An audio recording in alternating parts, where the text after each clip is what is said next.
This may not be very easy to do technically, but what this is, obviously it's a cup, which it's actually a cup which my wife had presented to her by someone who was her dear friend.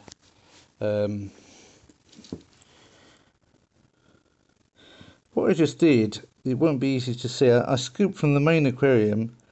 Basically I could see the floating eggs. There wasn't much of like a foam, but there were floating eggs around the duckweed. So I thought, well, look, these guys are just never going to have a chance.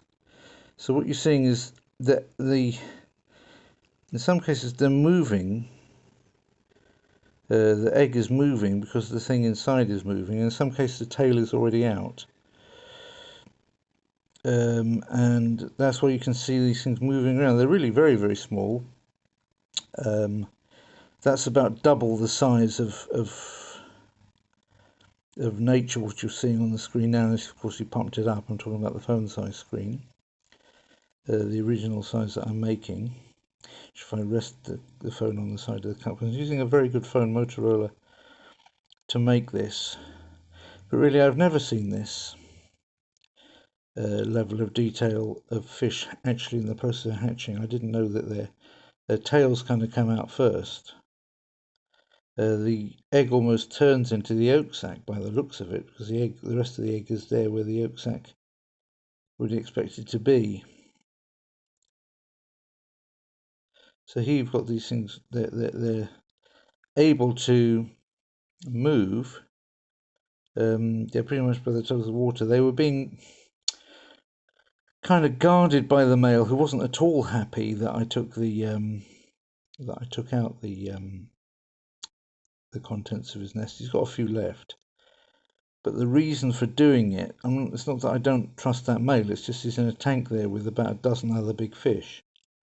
And the fact is that none of the earlier generations that when I've taken them to the other tank, they've, I could say, largely survived.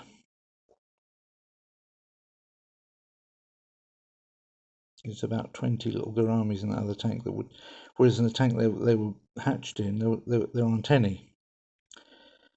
But whether that's going to work with this particular batch, I don't know. There's another option that I have, and that's to put them in a bigger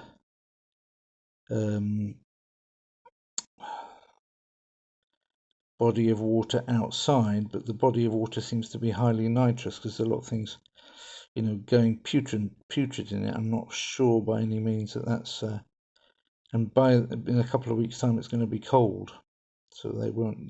These are quite warmth-loving gouramis, so that probably wouldn't be a way forward. So I think the best I can do for these is to put them in that tank where their brothers are. The brothers are a little bit bigger, so they might get still eaten, but there's a chance that some of them will be able to make it. The ones which are a little bit more advanced, but you see there's a best part of 100 of them in there altogether in that. It goes all around the outside there. Maybe there's more than 100, but certainly the best part of 100 of tiny fishes. And of course in real life, because the population is stable, you don't always get, in any particular breeding, more than 2, but even there you probably don't get that many that ever get it to the next breeding, because they breed numerous times during their life. And this male is, he's been with me 2 months, and this is his, I think, 3rd or 4th attempt actually rearing. The 3rd one I broke up by accident. Now I've broken this up deliberately, so he's probably getting very fed up with me. At the first 2 times he did it, he's got fry that he doesn't even know about. He probably thinks he's lost them all, but I've got them safe. Some of them, better than the result would be in nature, of course. And I don't know if I can do it with this, but the only other way of doing it is have more tanks in the series, but then you're going to have like a kind of blue gourami factory. And there's always the question, well, where do you go from there? Who wants these baby blue gouramis? Who wants all of this? And probably the answer is that I wouldn't be able to get that many people. Certainly getting people to buy them is impossible. The most that you can usually do is give them to a fish shop, and the fish shop owner says, well, all right, so I'll give you a discount on this, that and the other. And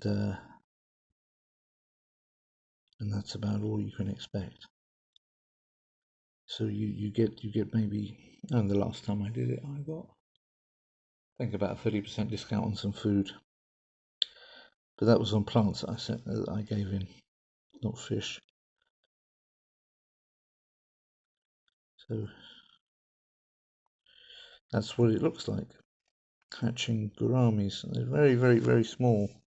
So you can see, if I show it back to the cup, it's just like dust around the top. You'd have to give it a second look to realise, of course, because they're moving, you see it quicker than if they were just resting, but that's what it is.